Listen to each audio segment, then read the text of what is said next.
Hello, જય શ્રી કૃષ્ણ. તમારું સ્વાગત છે મારા કિચનમાં. શું તમે પણ રોજનું એક જ બટાકાનું શાક ખાઈને કંટાળી ગયા છો?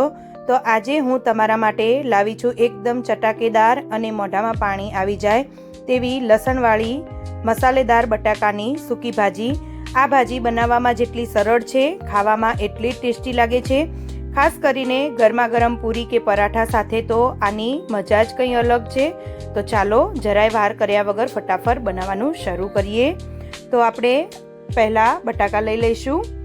તમારે જેટલા બટાકાની બનાવી હોય તેટલા તમે બટાકા લઈ શકો છો. હવે તેની છાલ ઉતારી લઈશું અને પછી તેને આપણે મીડિયમ સાઇઝના નાના એવા ટુકડા કરી લઈશું. તો હવે છાલ ઉતારી અને પછી નાના પીસ કરીશું. વધારે મોટા નહીં અને વધારે એકદમ નાના પણ નહીં, એવા પીસ કરી અને તૈયાર કરી લઈશું. તમે જોઈ શકો છો કે કેટલા મીડિયમ સાઇઝના પીસ કરવાના છે. તો હવે બધા જ બટેકા કટ કરી અને તૈયાર કરી લીધા છે. હવે આપણે આ બટાકાને તળવાના છે. જ્યારે આપણે સૂકી ભાજી બનાવીએ ત્યારે બાફીને બનાવીએ છીએ, પણ આજે એક નવી જ રીતે બનાવીને તૈયાર કરીશું. તો મેં પહેલાં તેલ ગરમ કરવા મૂકી દીધેલું હતું. તો સૌ પહેલાં આપણે તેમાં લસણ એડ કરીશું. તો લસણની 10 થી 12 કળી લઈ લઈશું અને ઝારામાં લઈ અને કળીને આવી રીતે થોડી વાર ડુબાડીને અને એકદમ ગોલ્ડન બ્રાઉન થાય ત્યાં સુધી તેને તળી લેવાની છે. તો આ તળેલા લસણનો ટેસ્ટ તો ભાજીમાં ખૂબ જ સરસ એવો આવશે અને એકવાર ટ્રાય કરશો તો ફરીથી જરૂરથી બનાવશો. તો હવે સરસ ગોલ્ડન બ્રાઉન થઈ ગઈ છે, તો તેને નીકાળી લઈશું અને હાઈ ફ્લેમ પર આપણે બટાકાને તળી લઈશું.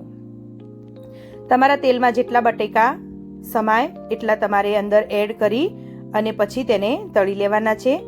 બને ત્યાં સુધી હાઈ ફ્લેમ પર જ બટાકાને તળવાના છે. હવે તેમાં આપણે મીઠાવાળું પાણી એડ કરીશું. અડધી ચમચી મીઠું લઈશું અને 2 ચમચી પાણી લઈ અને તેને મીઠું ઓગાળી લઈશું અને પછી જ્યારે આપણે બટાકા તેલમાં નાખીએ ત્યારે તેમાં 2 ચમચી જેટલું પાણી એડ કરીશું. હવે હાઈ ફ્લેમ પર આવી રીતે હલાવતા જઈશું અને બટાકાને તળી લઈશું.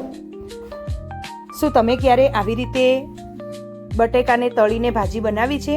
જો બનાવી હોય તો મને કોમેન્ટ કરજો અને મારી આ રેસીપી નવી તમને કેવી લાગી તે પણ મને કોમેન્ટ જરૂરથી કરજો. તો તમે મારી રેસીપી કઈ સિટી અને કયા સ્ટેટમાંથી જુઓ છો તે પણ મને જરૂરથી કહેજો. હવે આપણે એક બટાકાને લઈને જોઈશું. તો બટાકા સરસ એવા આપણા ચડી ગયા છે. તો હવે તેને આપણે નીકાળી લઈશું.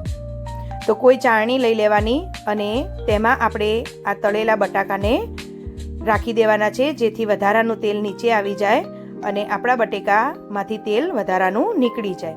તો એવી જ રીતે બધા જ બટેકાને તળી અને તૈયાર કરી લઈશું.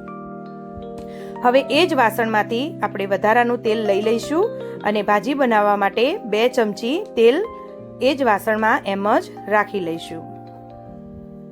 તો વધારાનું બધું જ તેલ લઈ અને સાઈડમાં કરી દીધું છે અને 2 ચમચી જેટલું તેલ રાખી દીધું છે.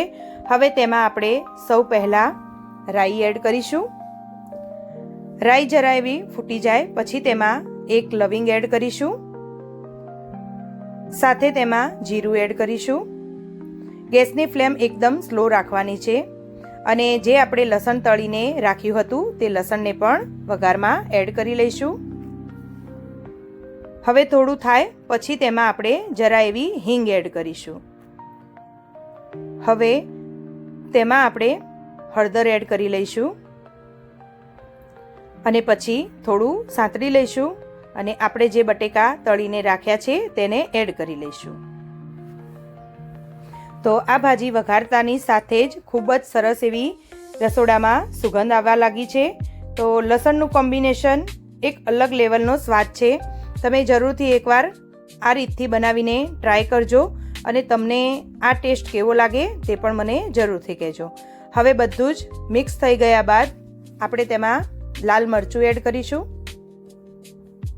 તમે તમારી તીખાશ પ્રમાણે તેમાં મરચું એડ કરી શકો છો. હવે તેમાં ધાણા જીરું પાવડર એડ કરીશું અને બધું જ મસાલાને મિક્સ કરી લઈશું.